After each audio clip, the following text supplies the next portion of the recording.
bersama-sama pada hari ini, yaitu saya memilih judul pembelajaran daring di tengah pandemi COVID, tantangan yang mendewasakan.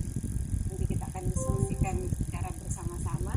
Namun sebelum masuk lebih dalam tentang literasi digital yang menjadi fokus diskusi kita pada siang hari ini, saya ingin terlebih dahulu merefresh kita semua, walaupun tadi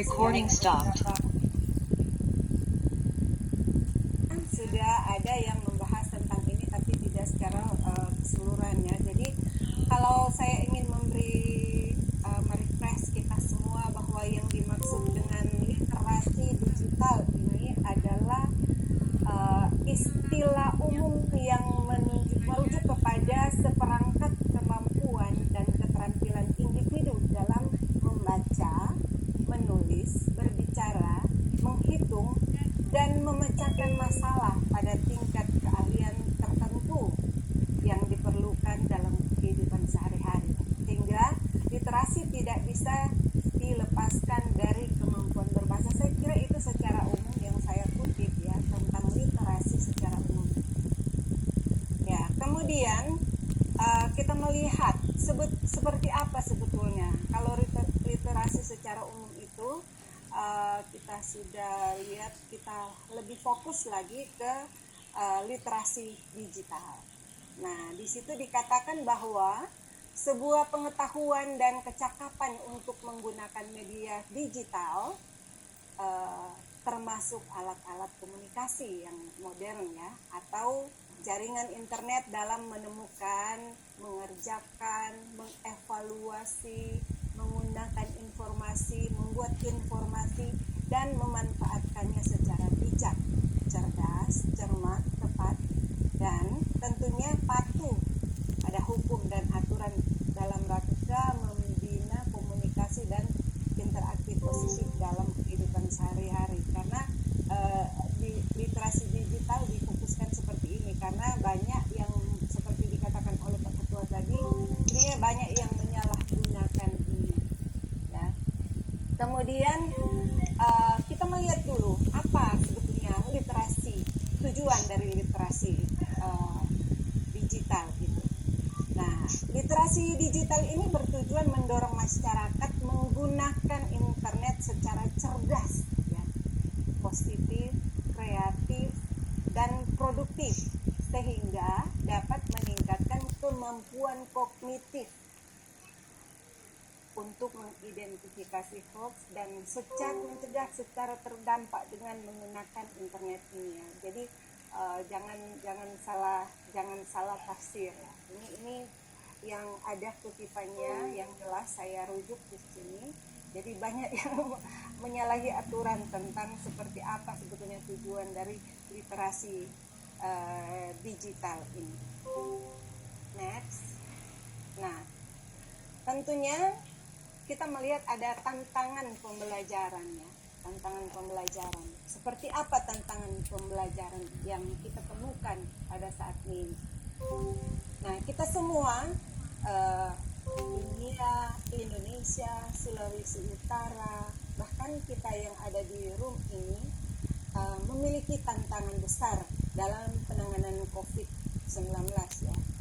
Dari semua aspek yang menjadi tantangan saat ini, kita mungkin lebih konsentrasi kepada aspek pendidikan ya, karena esensial untuk kita diskusikan bersama pada saat ini.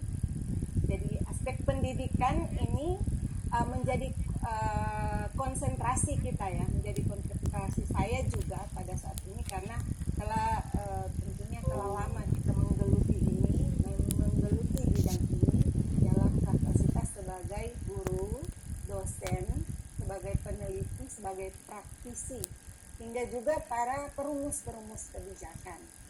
Tidak menutup kemungkinan itu semua tergabung di tempat ini.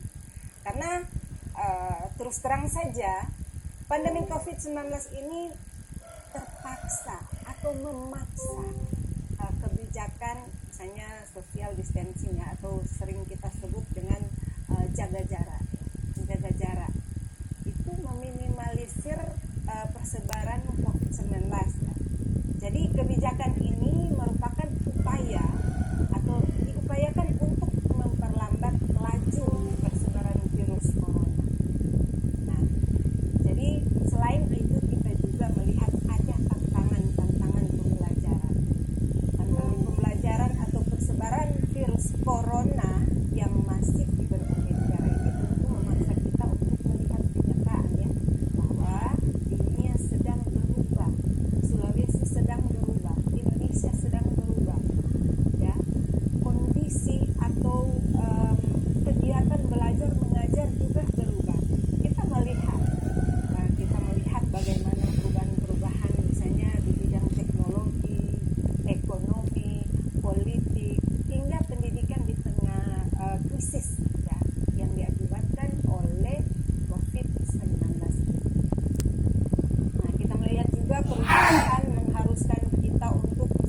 mumpuni. Memang kalau mau dikatakan mau cari pelayanan pendidikan yang mumpuni sekarang mungkin sangat sulit, karena sekarang kita diperhadapkan dengan pandemi yang sangat menyulitkan kita. Tetapi melalui pandemi ini juga kita mulai banyak belajar berinteraksi dengan lingkungan yang sama sekali tidak sebetulnya tidak pernah kita geluti, tetapi sekarang mau tidak mau kita harus laksanakan. Nah, pada saat ini kita juga menghadapi beberapa tantangan yang nyata ya. Jadi segera misalnya kita mencarikan solusinya apa, misalnya solusi dari ketimpangan teknologi antara sekolah di kota besar dan di daerah, itu masih terjadi ketimpangan teknologi.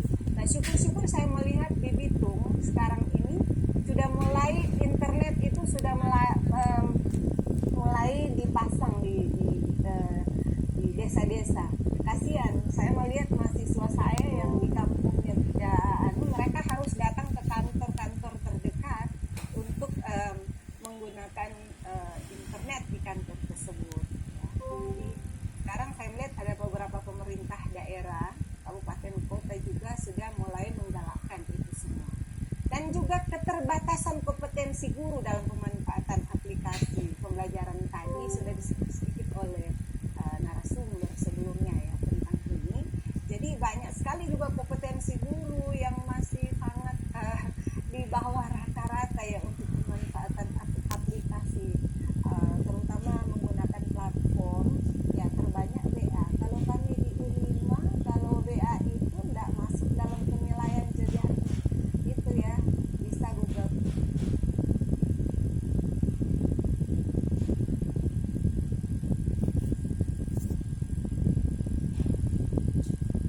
Katakanlah seperti itu, karena selama ini kan masih terjadi ketimpangan, jadi miskomunikasi yang terjadi antara guru, antara siswa dan orang tua itu sendiri. Nah, kita melihat ada beberapa kendala ya, coba kita perhatikan ada beberapa kendala menjadi catatan penting bagi kita semua, yaitu kita harus mengejar pembelajaran daring secara cepat. Padahal secara teknis sistem belum semuanya siap ya. Kalau mau jujur, kita belum semua siap. Selama ini pembelajaran online itu hanya sebagai sebetulnya konsep, sebagai perangkat teknis ya, belum sebagai cara berpikir, sebagai paradigma pembelajaran. Kalau kita sudah jadikan sebagai paradigma pembelajaran itu akan bagus. Nah, padahal pembelajaran online itu sebetulnya bukan metode untuk mengubah belajar tatap muka dengan aplikasi digital. Banyak yang salah memahami ini. Jadi tidak pula membebani siswa dengan misalnya tugas-tugas yang bertumpuk setiap hari. Saya melihat, wah banyak sekali orang tua yang stres menghadapi tugas-tugas anak-anaknya ya, yang begitu menumpuk di atas meja.